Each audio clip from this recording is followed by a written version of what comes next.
So, is it a holy war that is being waged in our nation's capital? Now, Muslim students are complaining that the Catholic University is, well, too Catholic. Now, the official charges state that the school does not, quote, provide space, as other universities do, for the many daily prayers that Muslim students must make, forcing them instead to find temporarily empty classrooms where they are often surrounded by Catholic symbols which are incongruous to their religion. Imagine that, Catholic symbols on the walls of a Catholic university. Now, a university spokesman responded to the charges by insisting that, quote, our faithfulness to our Catholic tradition has also made us a welcome home to students of other religions. Now, no students have registered complaints about the exercise of their religions on our campus. We have not seen any legal filing and will respond to them if we do. Now, the D.C. Office of Human Rights is now investigating the charges. But is this what our nation has now come to? A private Catholic university doesn't even have the right to be Catholic anymore? Joining me with reaction from the American Center for Law and Justice, Jay Sekulow, and independent Muslim activist, former director of the Human Rights Department of the Muslim American Society Freedom, Ibrahim Rami is with us. Ibrahim, let me start with you. All right, this is a private college, Catholic college. It is. They accept Muslim students. Yes. They accept people of other faiths. In their classrooms, they have a crucifix, which shouldn't surprise anybody. I went to Catholic schools for 12 years. In their schools, they have pictures of Jesus. Tell me what the problem here is. Well, the issue really isn't the iconography of Jesus or crucifixes in the classroom. There are really two questions, and one is whether or not Muslim students can be accommodated in terms of a place to pray that is at a Catholic university. They've got to accommodate Islam at a private Catholic university. How about this? How about if they don't like the traditions of the school, and the school is generous enough to let people in of other faiths, how about if you want to pray, close your eyes and pray? And if you want to pray, how about looking at Georgetown University just across the city, Sean? Sean, it's not a question of the right of the university to be Catholic. Absolutely, it is a Catholic university. The question is if it is reasonably accommodating to other people. I'm going to go to Saudi Arabia. I'm going to go to Saudi Arabia tomorrow, and you know what I'm going to do? I'm going to walk into a mosque and say, "Can I have a private room to put up a picture of Jesus and a cross?"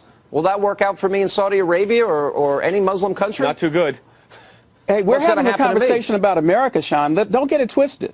Well, if we're going to have a conversation about America, let's have a conversation about the Constitution of the United States.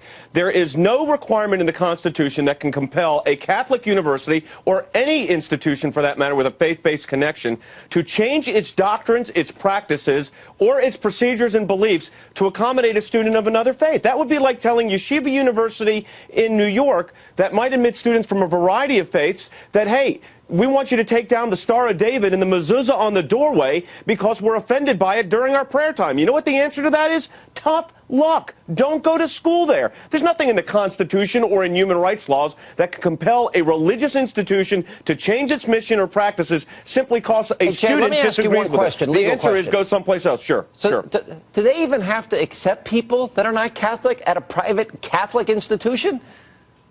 Of course not. I don't think the question is there's a level of tolerance there. Hold it. He asked me the question. Of course, they could actually say that you have to subscribe to a mission statement in order to attend our university, which would be in compliance with Catholic teaching and Catholic doctrine. They have the right to say that. Here, you know what's basically happening? Catholic University is being penalized by the Muslim student groups because they're being compliant. Absolutely they're actually allowing students of other... Hold it. Yes, it is. Because give me a legal basis under the Constitution where you can compel that university to take that crucifix down. Tell me where it is. Tell me where it is. Where's the constitutional authority for you to tell that university, take it down? I'm not arguing the Constitution of the United States of America. What I'm simply saying is that that's what it governs these things. There is a better way and a more civil way and, in fact, a more accommodating way for Muslim students to be able to pray at Catholic University as they do at Georgetown. It seems to me as they do at Boston College, another Catholic institution, and it doesn't challenge the character of the institution in the least. Wait a minute. If the Catholic institution is letting people of all faiths in, and it's a Catholic institution, it seems to me that there ought to be, there's accommodation right there in and of itself. Private university. So if kids are that uncomfortable, go to another school.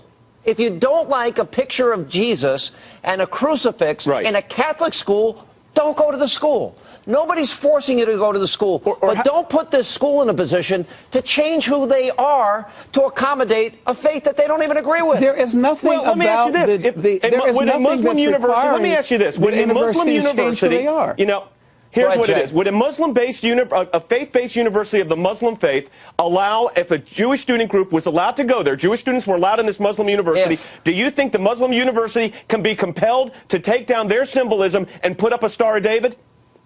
I don't think that's the issue, and I think you're twisting the issue. Oh, no, that's exactly the issue, my friend. That is the issue.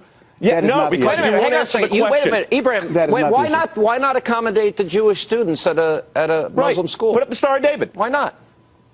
If Jewish students wanted to worship in a space that required, first of all, there are no icons in the Muslim religion that we bow down to. If Jewish students want to worship in a place... But they want to put up a Star of David to show their faith. It's not going to interfere with anything. They want to put a Star of David up. Can those students groups demand and compel a Muslim-based university to do that? I would argue that in a place of prayer that does not allow for the iconography of another religion, it's perfectly okay to have that. And what the Muslim students wanted at Catholic University, two things. Number one, they want a place to pray that doesn't have the icons. Nice Number try. two, they want to be able to have a that the Muslim organization university is not letting the student group. First of all, the Muslim university is not going to let the Jewish students in. But if they did, you can bet. I can assure you they're not putting a Star of David on the... Will you name one where they are? Name me one where they are. Well, there are no Muslim universities in the United States that are not privately owned and name one outside the United States. Catholic University is privately owned.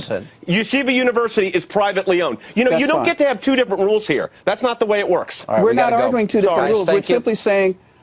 Thanks, Sean. We're just out of time. Appreciate you being with us. And coming up, media.